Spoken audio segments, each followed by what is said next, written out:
Hello and welcome to the Client Experience Revolution podcast. I'm your host, Raya Gonzalez, and I am super excited today. We are going to dive into some listening skills with Lynn Lindberg. Lynn, welcome to the show. Raya, thanks for having me. It's so great to be here talking about listening. Isn't that weird? I know that's like one of my favorite things, actually. So tell me a little bit. I know you have a podcast, so tell the listeners about you, about your podcast, and about, the mission behind it. Sure. So I'm Lynn Lindberg.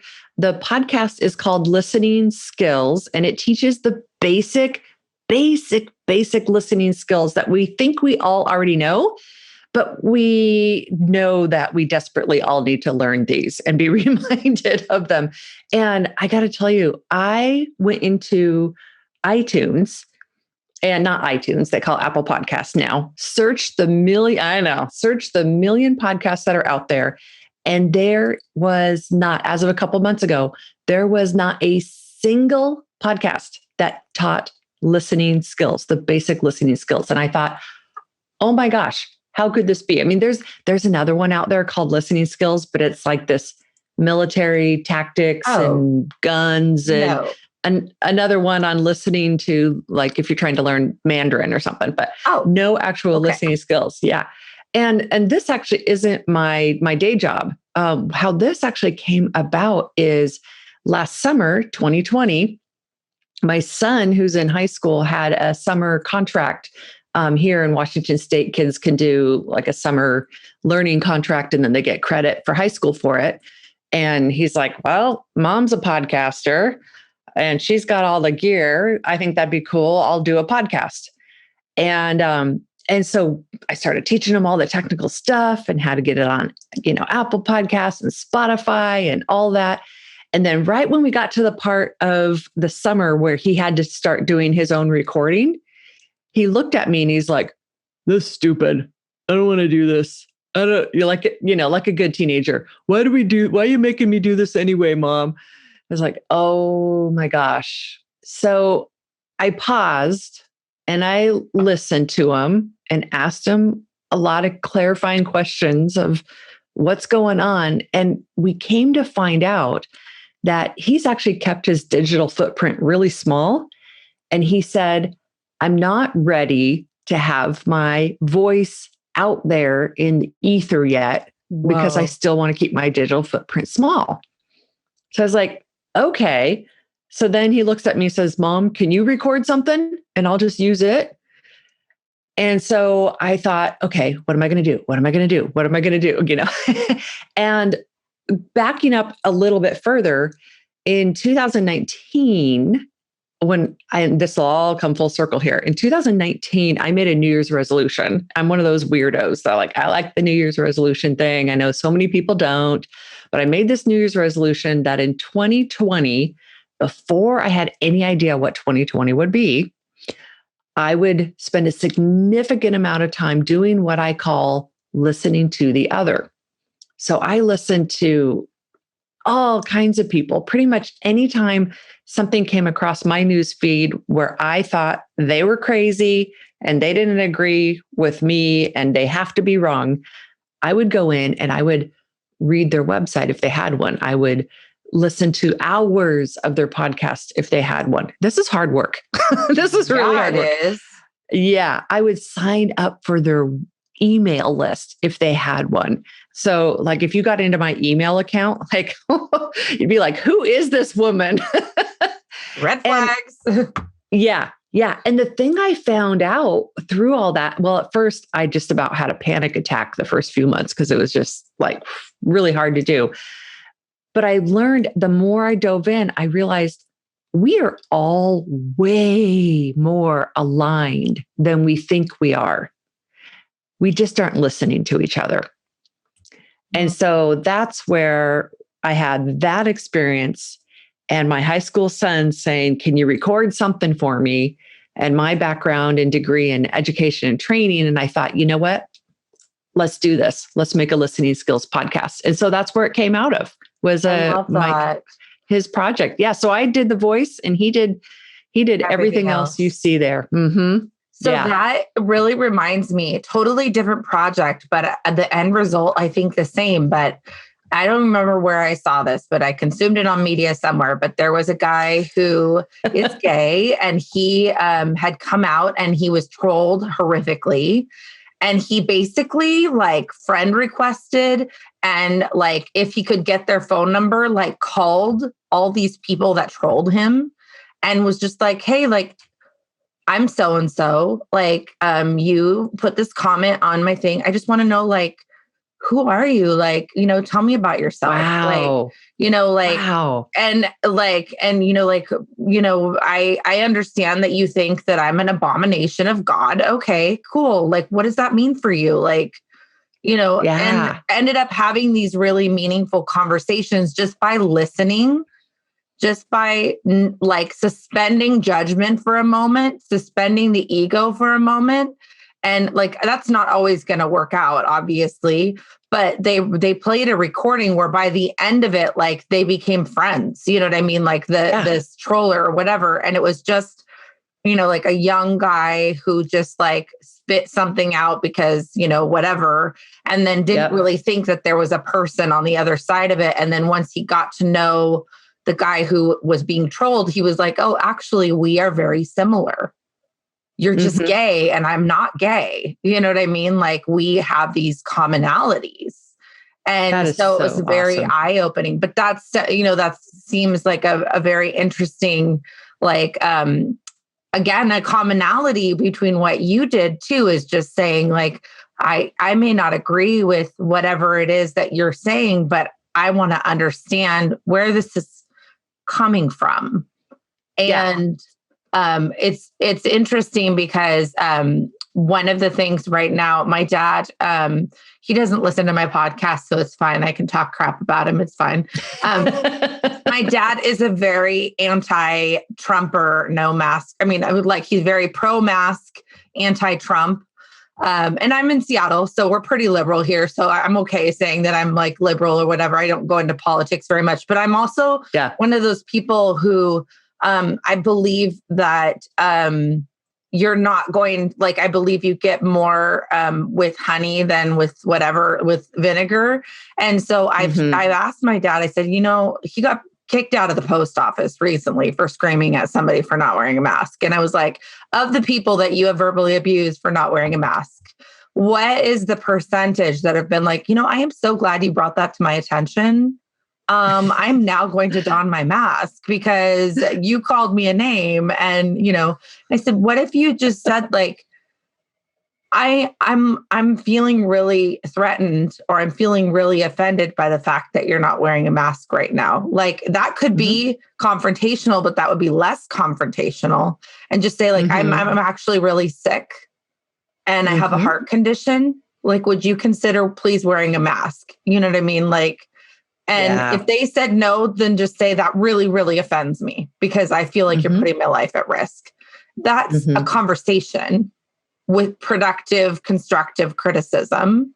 Yeah. Listening. Yeah. And so that's an example. Don't do that. Don't. Somebody who has a differing opinion.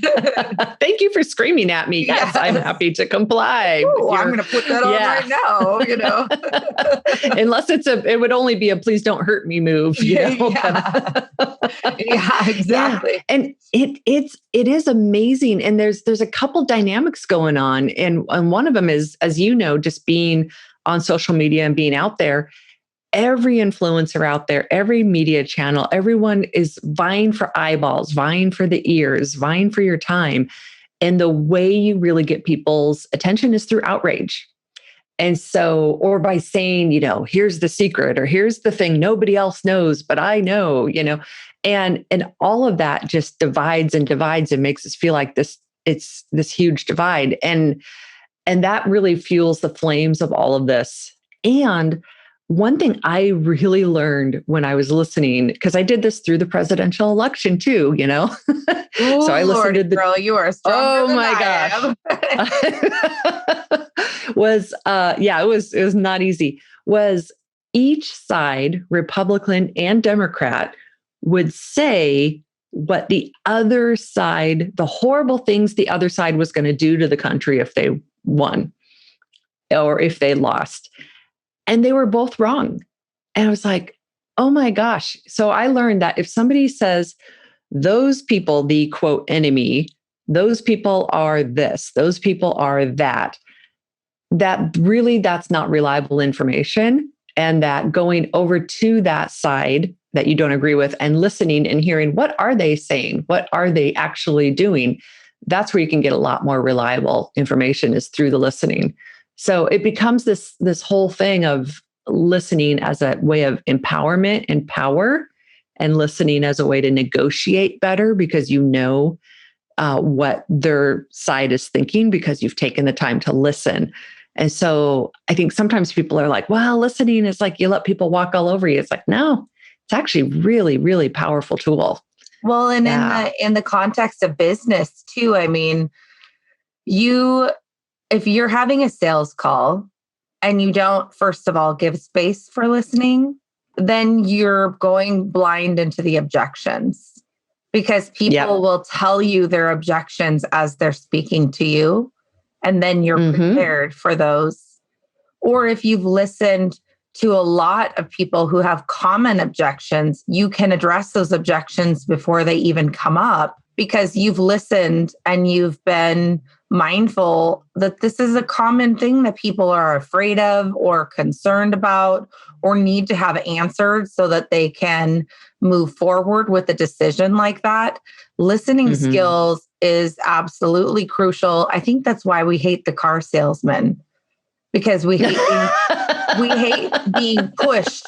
It's that feeling of being pushed into like, wait, you're not hearing what I'm saying. You're not listening to what I need. You're just telling me what I need. Yeah. You know? Yeah. No, that's exactly it. And I've actually had clients. I was before this a consultant in a lot of the big company names that we know, Microsoft, Boeing, AOL when it was around. Is it still around? I don't know. And I had clients who just got to a point where they blindly trusted me. And a big piece of it is they knew I understood them, and they knew I knew them that well and their business so well that then when it came to me advising them, they were a lot more willing to trust me because I'd spent most of my time listening.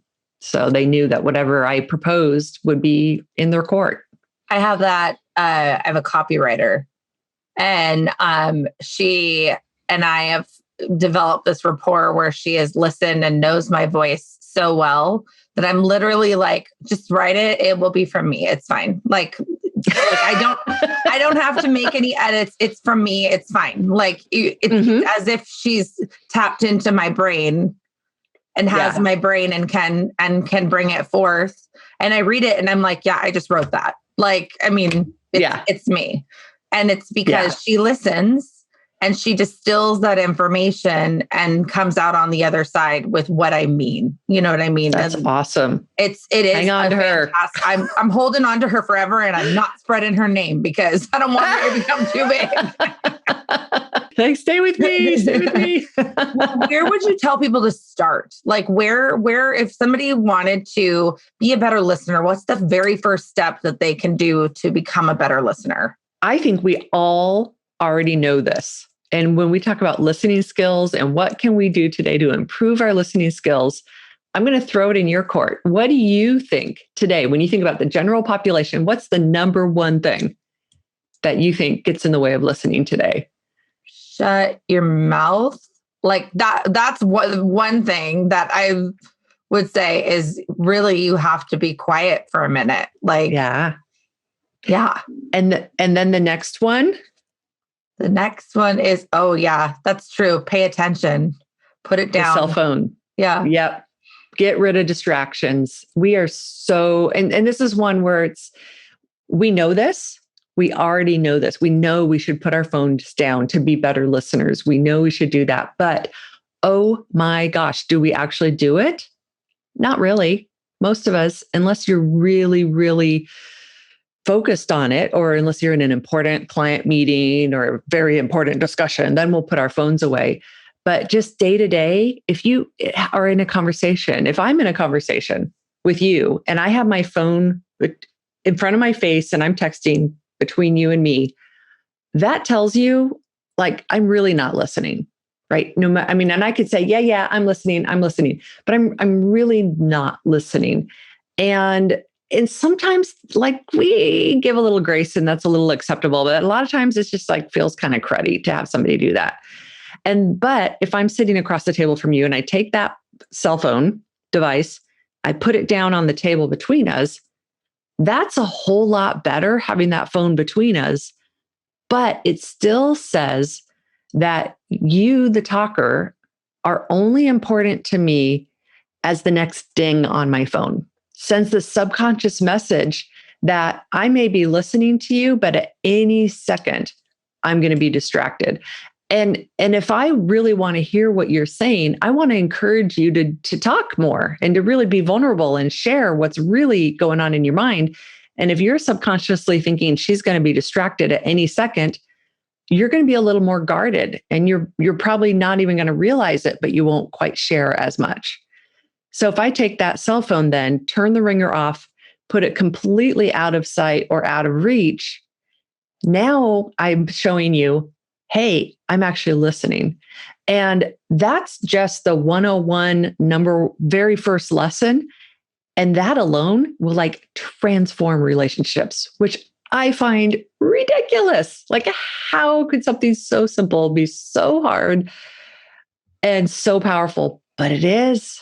I've done that just a couple times and it's interesting. And like, it's so momentous that I'll even say like, I need to turn this off because I don't want to miss anything. You know what I mean? So then I'll like turn it off, like not just on silent, but like turn it off because the silent will buzz. And then the other thing it brings to mind is I recently listened to this phenomenal podcast. I cannot recommend this enough. It's the Brene Brown podcast, but she had Tim Ferriss and Dax Shepard on. Oh, I haven't heard that one yet. It's brand new. Yeah. So yeah. It's brand new. Just came out this week. Yes. So Dax was talking about how irritated he would get at Kristen for being on her phone in bed for like 40 minutes at the end of the day because she's catching up on emails because she'd been going all day long. And so she needed to catch up on emails before she went to sleep. And so he would like nag on her about time management. He's like, literally, this will be like months, like maybe even like a year of just like nag. And like, you really have to manage your time better. And then finally he got so frustrated. He just said to her, I really need your attention. I really just want your attention right now. And she took her phone and she put it on the nightside table. And she said, I would really love to give you my attention right now. And so sometimes it's as much as saying, if somebody is unconsciously doing that, but you want to have that conversation with them, it's saying like, would it be okay if you put your phone away? Because I am so excited about like, I'm going to put mine away. I'm so excited about this time together. Let's like just not even pay attention to the rest of the world for a minute. And let's just like be here. You know what I mean? And if somebody has a problem with that, then they're a douche. But like, but the reality is that most people don't even think about it anymore. And so it would probably be a very easy way to engage in more meaningful conversations, to just ask for what you need. And he's like, it was like revolutionary for him to just like, all he had to do, he's like, all these months I've been nagging when all I needed to say was like, I really just want to spend some time with you and have your attention. Would that be okay if I had your attention? And she was like, oh my God, I would love to give you my attention, and just put it away. But the next level Jedi is if you can be proactive and you can do it yourself. But if you're seeing that the person that you're wanting to engage in that conversation is not doing that, as you know, just saying like, hey, I'm loving what we're talking about, but I'm feeling a little distracted. So I'm going to put my phone away. Would it be okay with you if you put your phone away too? And let's just like be here right now. Yeah. Yeah, totally. That. And I think you can totally call it out, or you can be the example. You can just say, hey, I'm turning my ringer off and put my ringer off and phone away because I want to focus on you. And most people will clue into that and do the same. And because really, we all want to be heard. So if somebody is across the table from you saying, I'm going to be present, they want that. They really want that. Yeah. And another little, you said Jedi trick. I like that I found works like in my house is because we've been, listening skills has been a big topic in my house with teenagers. And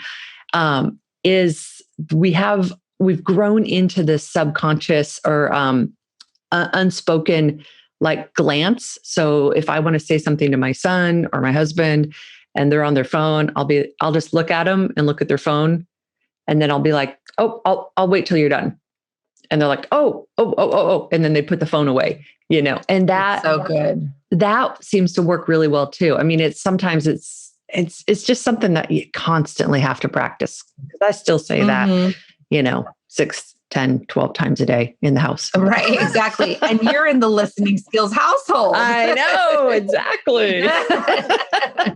It's a constant practice. And I found the more I can keep it upbeat, the more I can be a little comical or silly about it. But that's my personality and not nagging, like we talked about before, that one example of, yelling or nagging, it's just the better keeps the spirits up. Yeah. I love that. Well, I mean, because that's the whole point, right? Is listening is a form of connection. It's a form of transferring information. It's a form of honoring the humanity in somebody else.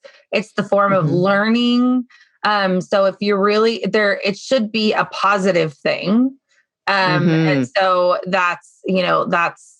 it's beautiful. What I was going to say is like, what about for people who want to be quote unquote active listening, but they feel very shy? So they have a problem being present in that because they want to retreat a little bit, but they still want to be part of the conversation, but they're shy. What would you say to them? I think sometimes if you are wanting to, one of the lessons is rephrasing or clarifying points. And so if somebody talks, you listen to them until they finish their thought. And some people just talk on and on nonstop. So we'll talk about that later. What do you do with that? But you let them. Oh my gosh! I just had a text message come in. Can you believe that? That's the irony. I love it. Okay, it's like over there. I can't believe I did that. See how that just totally just distracted and derailed. Okay, let's back up a little bit. Okay, here we go. So I'm shy. And I want to ask clarifying questions. I want to rephrase, but I just don't feel like I have the words. One of the tricks is if you are listening to someone and you want them to give you more information, but you don't know what to ask or you don't know where to go with it, all you have to do is repeat the last word or two that the other person said. And 9 times out of 10, I don't know if that's the real stat, but most of the time, that person will continue and give more detail. So it could look like, son comes home from school, like, how was your day? Fine. Oh, fine? Yeah, math was kind of stupid. Stupid? Yeah, well, we had this assignment I didn't like, and it was really dumb. And on problem 14, da da da da da da da. And so it's just that, at repeating the last word. And I got to tell you, I did this on another interview I was on recently. And the interviewee, I got him down this rabbit hole about some discussion him and his wife were having. And a couple of minutes into it, he looks at me and he said, I don't know how we got down this rabbit hole. Let's get back on topic. And I just timed out. I was like, we got down this rabbit hole because I just did it to you. So go back and rewind. And he's like, oh, I can't believe it. That's amazing. Yeah. So that's a good one. If you're not quite sure if you're shy or if you're not, and you're not sure how to bring out the other person, or if you're talking to somebody who's more shy and doesn't talk as much and you want to bring out more of them, just do that with a little bit of a lift or a question at the end, and then the long, awkward pause. And just let them get their thoughts together. And sure enough, they'll start talking again. So that's a fun one. That is a fun one. That is a good one. Okay, so then we have the opposite problem, which is me, and with a caveat, like secondary question. Okay. This happens to me a lot, especially on this podcast. So the first part of this question is, I love to talk, like not just because I'm an egoist and I love to talk about myself, but I just genuinely enjoy conversation and I get very excited. And when people are talking, I'm getting ideas. I'm thinking of what I want to ask them next. I'm like genuinely excited about what they're doing. I do a lot of networking. So I interrupt a lot. And I was telling you in the green room, I was telling you that I think part of that is the way I was raised. We all kind of, when you get us in a room, we all like talk over each other, and that's how I was raised, is that you just kind of talk over each other, which is sometimes I'm a little embarrassed about that quality. I'm really, truly working on that. But what can happen is you combine that one of me with another one of me. And in a podcast setting, when I'm on a time crunch and there's somebody who's also passionate about what they're talking about, it's really hard for me to cut that person off because they're in mid thought and without interrupting. And I'm trying not to interrupt, and so how would you advise someone like me who loves conversation, is truly coming from a good place, like really wants to foster good, like dialogue. And I've had some of the most beautiful conversations because we've just let it kind of run its course, but it's not practical for every life to let it run its course. And then, so that's one segment of that question. And then when you have two people like that who are together, who are on a time crunch, how do you gracefully end the conversation? Because this could happen in a sales call too, when you're on a time crunch. And how do you gracefully intersect that conversation so that you can end it with having good listening skills and not being rude,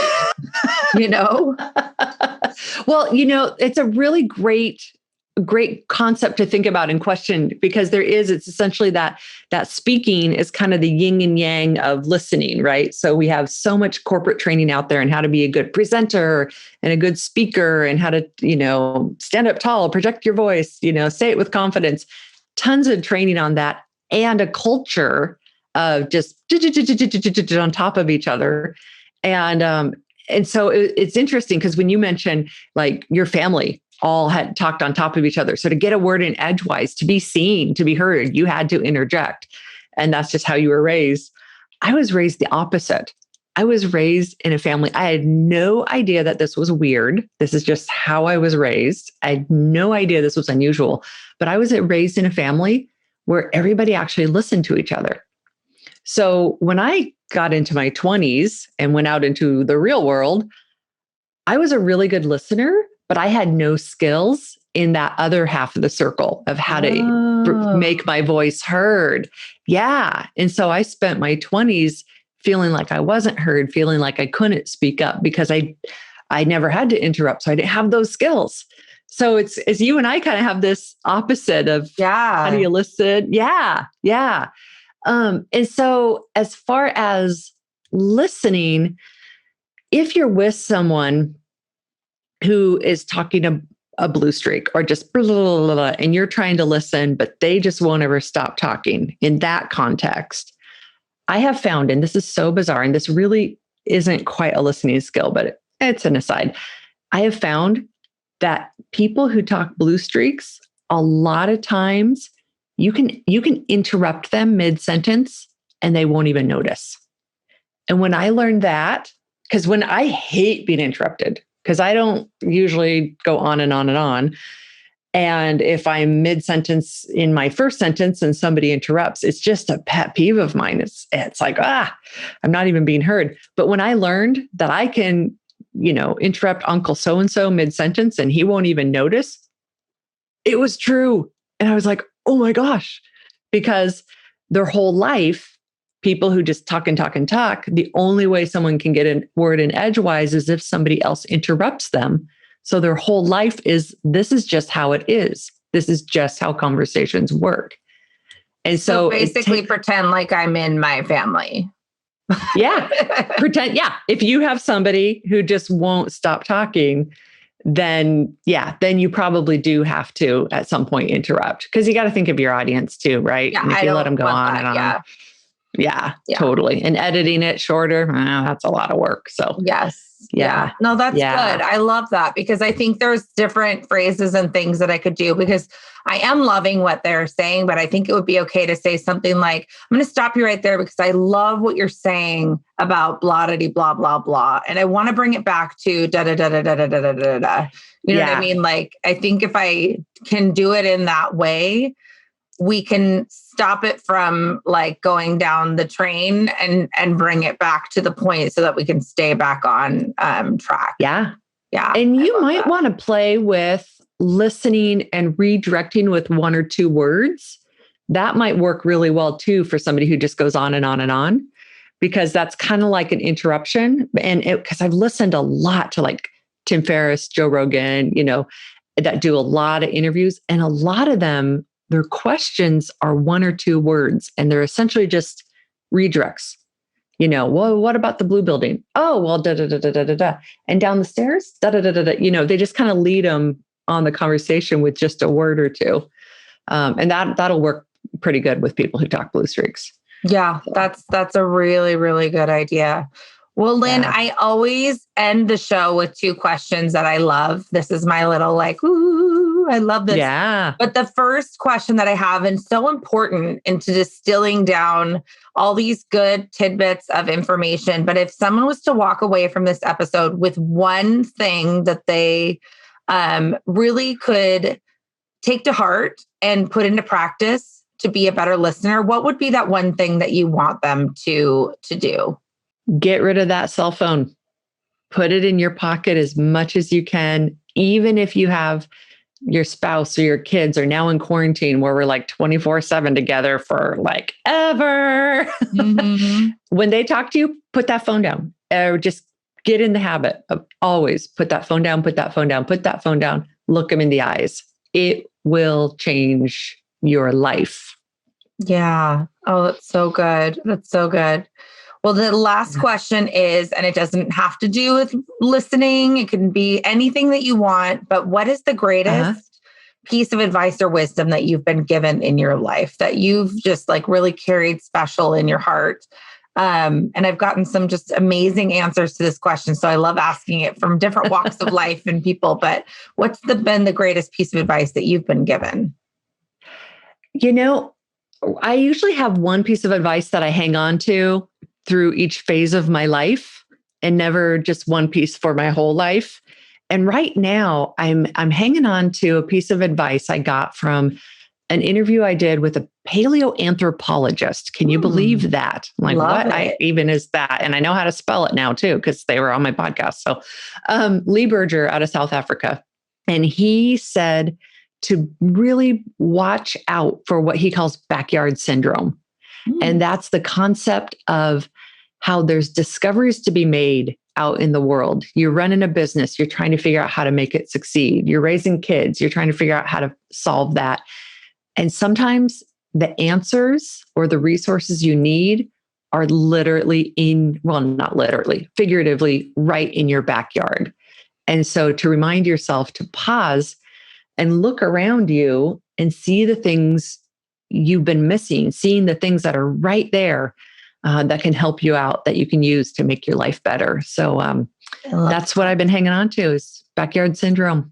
I love that. Well, and many times they say you already have all the answers, and that goes along with it. And I think we don't believe it, but it is true. We know a lot more than we think we do. We sure do. So, I love that. Well, thank you so much for joining us today. We're definitely going to be connecting with your social media content and everything in the show notes. So if people want to know more about listening skills or about what Lynn does for her day job, you are welcome to you are welcome to reach out to her. And we thank you again for being a guest and bringing us this knowledge. It's such an important time. We're so distracted right now. And as entrepreneurs, this is important for us in our networking, in our sales calls, in serving our clients to the highest level, and just in our personal relationships as people. These skills are just crucial. So I thank you so much from the bottom of my heart. And a thank you to the listener for joining us today. We hope that you'll join us next time for another episode of the Client Experience Revolution. I'm Raya Gonzalez, your host, and we will see you next time.